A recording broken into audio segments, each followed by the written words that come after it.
Okay, hi. Making this video because I don't think people quite understand my situation. Been going through a lot of things, been telling people about where I've been living, but I think people have been misunderstanding how bad or how good it really is. People need to understand I'm very resourceful. I know what I'm doing. So I'm going to take you guys through a walkthrough of what I do and what goes on at my shop and why it's not that bad, but it's also extremely horrible. So I'm not flipping the camera. Keep in mind, yeah, I am. So outside my shop, a bunch of people working. There's my door, my front door, and my lovely gray Veloster that I'm not allowed to drive. So we are going to walk through the main door, go into the main door, come inside, close the door because it's cold outside. There's all my detailing stuff, my power supply, or my breaker, all of my paint, my 240 plug, my stove, all of my other random stuff over in my spare bay. Back up a little bit to the middle of the bay. This is the main bay. This is where I do most of my work. Sorry, I can't really give you a better view of it. Second floor. There's the Integra. Come around the side to the lovely weighted shelf I have here with my microwave, my coffee maker, my toolbox. If you see, I've made sure that front barn door is sealed up the best I can. Place does hold relatively good heat. I've done quite a job going around spray foaming. You can see all the tape and the vapor barrier that's happening. I'm currently in the middle of finishing the vapor barrier, as you see. Put a new fan in that's more efficient. Now we'll come over to here where everybody thinks that it's that bad, but it's not that bad, but it's also extremely horrible. This is every man's best man cave. So here's the car everybody would be staring at. My beautiful Integra. There's the motor. I use the Integra to store my clothes and keep them clean. Keep the smell of shop out of them. Give me a second here, I just gotta clean up a little bit. And this is where I live. Not half bad. It's also extremely horrible if you're forced to stay here. So I do have food. I have a little cupboard here. There's some of my food, some of my cleanings, my own soap and shampoos and stuff. Full cupboard of food, so I'm not without food. But I don't have a hot meal. I do have a rice maker, a toaster oven, and my lovely ex-wife found me a microwave with a toaster in it. Isn't that awesome? So very helpful. My bottles of water to help make sure I have some form of water here. Like any other typical guy, there's another engine there. It's not a toolbox. Looks like a toolbox. Seems like a toolbox. Has many drawers with stuff in it, like a toolbox. But it's a fridge. Not half bad, right? I got my computer here.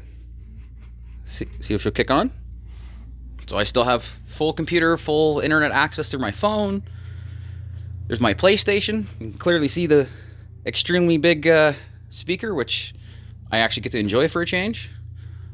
Everything's hooked up to my big screen TV. Got the smart TV that I can cast my phone to so I can watch YouTube and videos. A bunch of speakers, and there's my bed. It's not the greatest. There's a bunch of these mattresses under it. So, yes, I'm spoiled. I still have silk. I still have some things. You need some things. So, like I said, it's not the greatest. It's just a frame mattress with two of those foldable mattresses up in it on top of a blanket. Help keep all the cold out. And then I just have a standard blanket. Back up a little bit. Here's the chair the lovely neighbor donated to me. A little fancy. It's electric. Not a big deal, but I don't care. It's a spot to sit. Keep my medications there.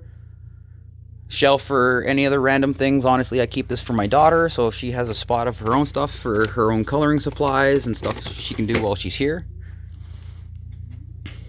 Little table to deal with things, keeps some food on, and honestly, that's it. Like, this is horrible, but it's also the best man cave you would ever want to be at. Really hard to explain. Everybody is worried about me being cold. It's 20 degrees in here, guys. It's 20 degrees. Hold 20 degrees just fine. A little expensive on gas, but, you know, it is what it is. But it's really horrible here. But this is probably the best place for me. Figuring out how to do the shop and live on my own. I can afford this. I can't afford it in town. I can't... Like, I have a lot of issues of just being in town. So me being here, making the shop work for me, I think is probably the best thing for me. Tired of people trying to tell me to come to their couch. I have a bed. Wouldn't you want to sleep on your bed? I do. I don't want to sleep on people's couches. I've slept on people's couches for most of my life. It doesn't help. It doesn't get forward. And the more and more I hear about the homelessness in Kitchener and KW area, whatever, and people want me to move back there, it doesn't help, guys. I need what everybody takes for granted. It's really hard to explain. Because if you take air for granted, you never realize that you need it. You take indoor plumbing. You don't consider that as a luxury because everybody has it standard. These are things that I need or need help with or trying to figure out.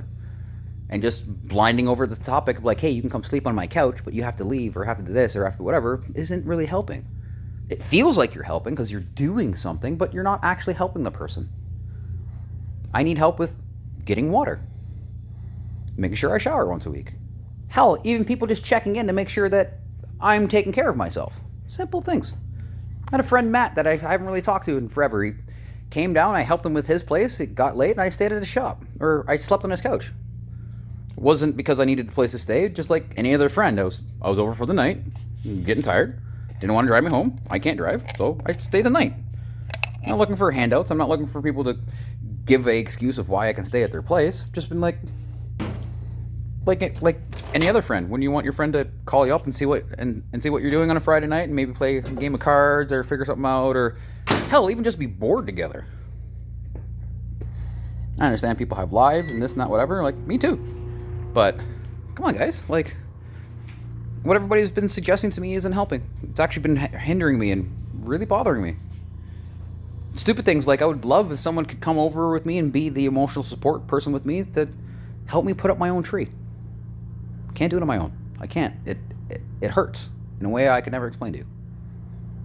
So I'm hoping this video answers some questions for people, and also more importantly, made people come up with questions and how they're helping or what they're doing, even if it's not with me. How are you actually helping your neighbor?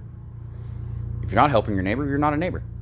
You're not a friend to somebody if you can't be there during the hard times or the good times or the bad times or any of these things, guys. Like, come on, I'm tired of going on YouTube and watching people be socially acceptable for living out of their van or living out of their truck. But if I'm living out of my, at least a roof over my head with a lot more facilities than these people, how come it's acceptable for them to suffer in their car, but I can't?